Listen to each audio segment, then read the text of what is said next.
Bro, ಟಾಯ್ಸ್ನೆಲ್ಲ ಯಾಕೆ ಹೋಗಿಸ್ತಾ ಇದ್ದೀರಾ?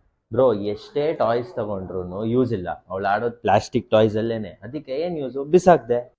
Bro, ಏನ್ ಗೊತ್ತಾ, ನಾವು ಕೊಡೋ ಟಾಯ್ಸ್ಗಳು ಫಸ್ಟ್ಲಿ ತುಂಬಾ ಬೋರಿಂಗ್ ಆಗಿರ್ತವೆ. ಒಂದು ಲ್ಯಾಟೆಕ್ಸ್ ಆಗಿರುತ್ತೆ, ಇಲ್ಲ ಅಂದ್ರೆ ರಬ್ಬರ್ ಇಂದಿರುತ್ತೆ, ಇಲ್ಲ ರೋಪ್ ಇಂದಿರುತ್ತೆ. ಇದೇ ಟೆಕ್ಸ್ಚರ್ಗಳನ್ನ ನೋಡಿ ನೋಡಿ ನಾಯಿಗಳಿಗೂ ಬೇಜಾರಾಗುತ್ತೆ ಅದ್ರ ಜೊತೆ ಆಟ ಆಡಕ್ಕೆ. ಯಾವಾಗ ಪ್ಲಾಸ್ಟಿಕ್ ಸಿಗುತ್ತೋ ಅವುಗಳು ತುಂಬಾ ಖುಷಿ ಆಗ್ತವೆ. ಯಾಕೆಂದ್ರೆ ನಾವು ಪ್ಲಾಸ್ಟಿಕ್ ನ ತಿನ್ನಕ್ ಬಿಡಲ್ಲ ನಾಯಿಗಳಿಗೆ. ನಾವು ನಮ್ಮ ಎಲ್ಲಾ ಕೆಲ್ಸಗಳನ್ನ ಬಿಟ್ಟು ಅದ್ರ ಹಿಂದೆ ಓಡ್ತೀವಿ.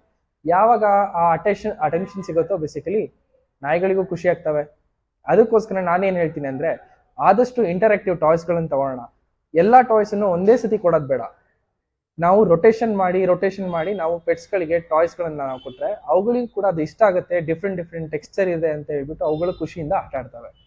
ಗೊತ್ತಾಯ್ತಾ? ಸೂಪರ್, ಅಷ್ಟೆಲ್ಲ ಹೆಂಗ್ ಗೊತ್ತು ನಿಂಗೆ? ಬ್ರೋ, ನನ್ನ ಹತ್ರ ಕಡಲ್ ಆ್ಯಪ್ ಇದೆ. ನನ್ ಯಾವುದೇ ಕ್ವಶನ್ಸ್ ಕೇಳಿದ್ರು ಕಡಲ್ ಎಕ್ಸ್ಪರ್ಟ್ಸ್ ನನಗೆ ಅಲ್ಲಿ ಆನ್ಸರ್ ಕೊಡ್ತಾರೆ. ಅದಕ್ಕೋಸ್ಕರ ನಂಗೆ ತುಂಬಾ ವಿಚಾರಗಳು ಪೆಟ್ ಬಗ್ಗೆ ಗೊತ್ತು.